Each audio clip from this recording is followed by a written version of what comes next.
Kannur central ജയിലിൽ നിന്ന് പ്രതി തടവ് ചാടിയതിന്റെ ദൃശ്യങ്ങൾ 24 ലഭിച്ചു. മുൻവശത്തെ പടികൾ ഇറങ്ങി ഓടിയ പ്രതി റോഡരികിൽ കാത്തുനിന്ന ബൈക്കിൽ കയറി പോവുകയായിരുന്നു. ജയിൽ ചാട്ടം ആസൂത്രിതമെന്ന് പോലീസ് വിലയിരുത്തുന്നു. മയക്കുമരുന്ന് കേസിൽ ശിക്ഷിക്കപ്പെട്ട കൊയ്യോട് സ്വദേശി ഹർഷാദാണ് തടവ് ചാടിയത്. ദൃശ്യങ്ങൾ കാണാം.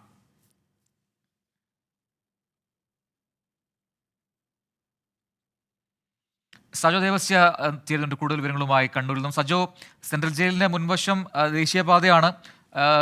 കൃത്യമായ സമയങ്ങളിൽ അവിടെ നല്ല തിരക്കുള്ള റോഡ് കൂടിയാണ്. അവിടെയാണ് ഇപ്പോൾ ഈ ജയിൽ ചാട്ടം ഉണ്ടായത്. അതും കൃത്യമായൊരു പ്ലാനിംഗ് ഉണ്ട് എന്ന് പോലീസ് തന്നെ പറയുന്നുമുണ്ട്. എന്താണ് സംഭവിച്ചതെന്നാണ് പോലീസ് ഇപ്പോൾ വിവരിക്കുന്നത്?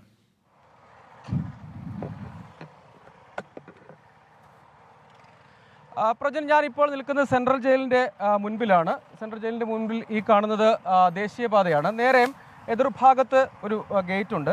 ആ ഗേറ്റ് വഴിയാണ് പ്രതി ചാടി വരികയും ഇവിടെ നേരെ ഞാൻ നിൽക്കുന്ന ഭാഗത്ത് ഒരു ഇരുചക്ര വാഹനം നിർത്തിയിരുന്നു. ആ ഇരുചക്ര വാഹനത്തിൽ കയറി രക്ഷപ്പെടുകയാണ് പ്രതി ചെയ്തത്. അതായത് ആസൂത്രിതമായിരുന്നു ഈ ജയിൽ ചാട്ടമെന്ന് തെളിയിക്കുന്നതാണ് CCTV ദൃശ്യങ്ങളും ഈ ജയിൽ ചാട്ടത്തിൻ്റെ സ്വഭാവം. ഇന്ന് രാവിലെ 6:45 കൂടിയാണ് ഈ സംഭവം നടക്കുന്നത്. അതായത് ഈ ജയിലിലെ വെൽഫെയർ തടവുകാർ ശിക്ഷിക്കപ്പെട്ട പ്രതികൾക്കെല്ലാം ജയിലിൽ ഓരോ ചുമതലകൾ, ഡ്യൂട്ടികൾ നിശ്ചയിച്ച് നൽകിയിട്ടുണ്ട്. ഈ കൊയ്യോട് സ്വദേശി ഹർഷാദിന് നിശ്ചയിച്ച ഡ്യൂട്ടി വെൽഫെയർ ഓഫീസിലെ സേവനങ്ങളാണ്, ജോലികളാണ്. അവിടെ രാവിലെ വന്നു കഴിഞ്ഞാൽ ആദ്യം ചെയ്യേണ്ടത് പത്രക്കെട്ടുകൾ 6:45 കൂടി ഈ ജയിൽ കോമ്പൗണ്ടിൽ ഈ കാണുന്ന മതിലിനകത്തേക്ക് ഇടുകയാണ് ചെയ്യുക. ഇതിൻ്റെ ഗേറ്റുകളൊന്നും പൂട്ടിയിടാറില്ല. അകത്തെ മതിൽക്കെട്ടിലാണ് ഇത് പൂട്ടിയിടുന്നതുമൊക്കെ ചെയ്യാറുള്ളത്.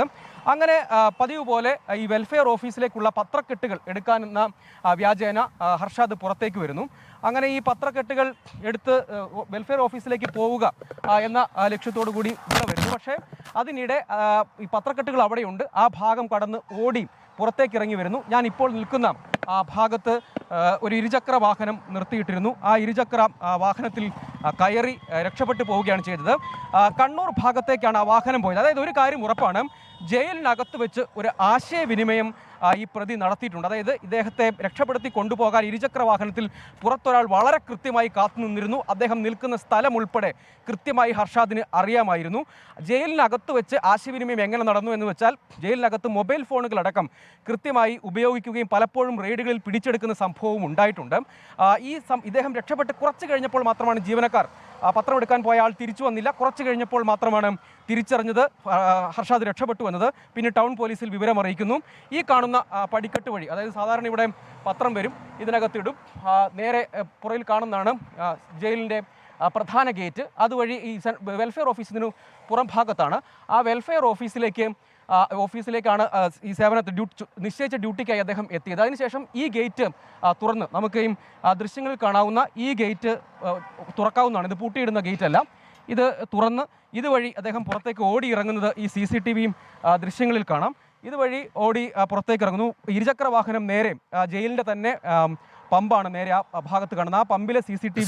ഇത് ഈ ജയിൽ ചാട്ടം ഇത് എത്ര മണിക്ക് നടന്നു എന്നാണ് പോലീസ് ഇപ്പോൾ പറയുന്നത്? ഈ സമയത്തൊന്നും അവിടെ പാറാവിനോ അല്ലെങ്കിൽ മറ്റ് സെക്യൂരിറ്റി ഗാർഡായിട്ടുള്ള പോലീസുകാർ ഉണ്ടായിട്ടില്ല എന്നാണോ? തൊട്ടപ്പുറത്ത് ആകാശവാണി നിലയമാണ്, അവിടെയെല്ലാം സെക്യൂരിറ്റി ഗാർഡ്സ് ഉള്ളതാണ്. ഇവരുടെ ഒന്നും ശ്രദ്ധയിൽപ്പെടാതെ വളരെ കൂളായി ഈ പടികളിറങ്ങി ഇയാൾ നടന്നു വന്ന് രക്ഷപ്പെട്ടുപോയി എന്നാണോ പറയുന്നത്?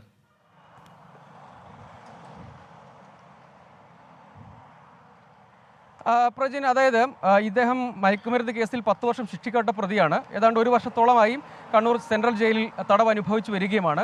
പല ഡ്യൂട്ടികളൊക്കെ ഇവിടെ നിശ്ചയിച്ച് നൽകാറുണ്ട്. ഇവിടെ ഇത് സുരക്ഷാ വീഴ്ച സംബന്ധിച്ചുള്ള അന്വേഷണം ഇതിനകം ആരംഭിച്ചിട്ടുണ്ട്. സൂപ്രണ്ടിൻ്റെ വക അന്വേഷണമൊക്കെ ഇതിനകം തന്നെ തുടങ്ങിയിട്ടുണ്ട്. പക്ഷേ അവർ സ്വകാര്യമായി പറയുന്നത് ജീവനക്കാരുടെ വലിയ കുറവുണ്ട്. അതുകൊണ്ട് പലപ്പോഴും ഇത്തരം പരിശോധനകളൊന്നും കൃത്യമായി നടക്കാറില്ല. ഡ്യൂട്ടികൾ നിശ്ചയിച്ച് നൽകുന്ന തടവുകാർ അവരുടെ ഡ്യൂട്ടികളൊക്കെ ചെയ്യാറുണ്ട്. അങ്ങനെ ജയിൽ ചാട്ടം സമീപകാലത്ത് അങ്ങനെ വലിയൊരു സംഭവം ഇവിടെ ഉണ്ടായിട്ടില്ല. അതുകൊണ്ട് അവിടെ ജീവനക്കാരുടെയൊക്കെ ശ്രദ്ധയിൽ തന്നെയാണ് പത്രമെടുക്കാൻ പുറത്തേക്ക് വരിക. ആ പത്രമെടുത്ത് എല്ലാ ദിവസവും അകത്തേക്ക് വരുന്ന ആളാണ്. അപ്പോൾ ഒരു ചെറിയ ശ്രദ്ധക്കുറവ് അക്കാര്യത്തിൽ ഉണ്ടായിട്ടുണ്ടാകാം. പക്ഷേ നിമിഷ നേരം കൊണ്ട് കണ്ണുവെട്ടിച്ച് എന്തായാലും ആ ശ്രദ്ധക്കുറവിലാണ് ഇപ്പോൾ ആ പ്രതി രക്ഷപ്പെട്ടത്. പ്രതിക്കായുള്ള തെരച്ചിൽ ഇപ്പോൾ പോലീസ് തുടങ്ങിയിട്ടുണ്ട് എന്നാണ് സജോ ദേവസ്യ കണ്ണൂരിൽ നൽകിയ വിവരം.